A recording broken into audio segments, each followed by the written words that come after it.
আরে সৌরভ দা এখানে? আরে আমার একটা পার্সেল আসবে, তাই জন্য আমি অপেক্ষা করছি। তুই এখানে কি ব্যাপার, চা খাবি? আমি একটা কাজে এসেছিলাম গো এখানে। আচ্ছা, কাজে এসেছিলি? হ্যাঁ। আচ্ছা আচ্ছা আচ্ছা তুই চা খাওয়ানোর কথা বলছিস না? হ্যাঁ, চা খাবি? চা খাবো তো। আচ্ছা, বলছি দাদা একটা তুই চা খাবে তো? হ্যাঁ, আমি চা খাবো, আমি চা খাবো। চা খাবো, চা খাবো। বলছি দাদা, ওকে একটা স্পেশাল একটা চা বানিয়ে দিন তো। বিস্কুট খাবি নাকি? হ্যাঁ, বিস্কুট খাবো। আরে বিস্কুট একটা দিন। হ্যাঁ হ্যাঁ। বিস্কুট দাও। আরে শোন না, বলছি আমার একটা ইম্পর্টেন্ট ফোন আসছে, একটা ফোনটা করে আসি, তুই চাটা খা। আচ্ছা। আর বলছি দাদা শোনো, প্রত্যেকে টাকা দেবে না কিন্তু, যা খেতে চা দাও, আমি এসে টাকাটা দিচ্ছি, ঠিক আছে? তুমি যা খেতে চাও দাও। হ্যাঁ, আমি আসি, ফোনটা করে আসি, তুই দাঁড়া, চাটা খা, আমি চলে আসবো।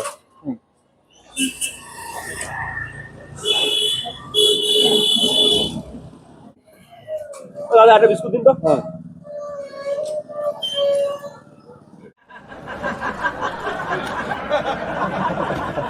দাদা বিস্কুট দিন তো।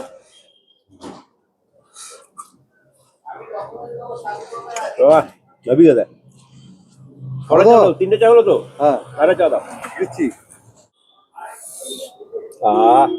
আরে এই ঠান্ডাতে চায়ের মজাটাই আলাদা, বুঝলেন তো? কপি দেওয়া আছে?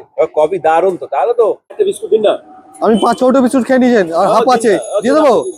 নিন নিন নিন। দাও বিস্কুটের কৌটোটা দাও। এটাই লাস্ট কৌটো তো? হ্যাঁ ঠিক আছে, 5 কৌটো আগে খেয়ে নিয়েছি। আমি খেয়ে নেবো সব। কোনো ঠিক আছে দাদা, আসছি তাহলে। ওকে বলে দেবেন, ঠিক আছে? ও তো পয়সা দিয়ে দিতে বলেছে। ঠিক আছে, ওর কাছেই পয়সা নিয়ে। একদম একদম, আমি এলাম তাহলে দাদা। খুব ভালো চা হয়েছে, খুব ভালো চা। দাদা চলে গেছে নাকি ও? ও চলে গেল দিমু। আচ্ছা, চলে গেছে। আচ্ছা, বলছি যে কত টাকা হয়েছে ওর? 1020 টাকা। আমি 20 টাকা বাদ দিয়ে 1000 টাকা দেবেন। কত?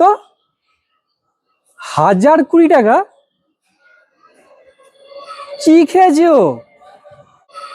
কি খেয়েছে ও? পুরো দোকানটা দেখে নিচ্ছে, আমাকে বাকি রেখে দিন।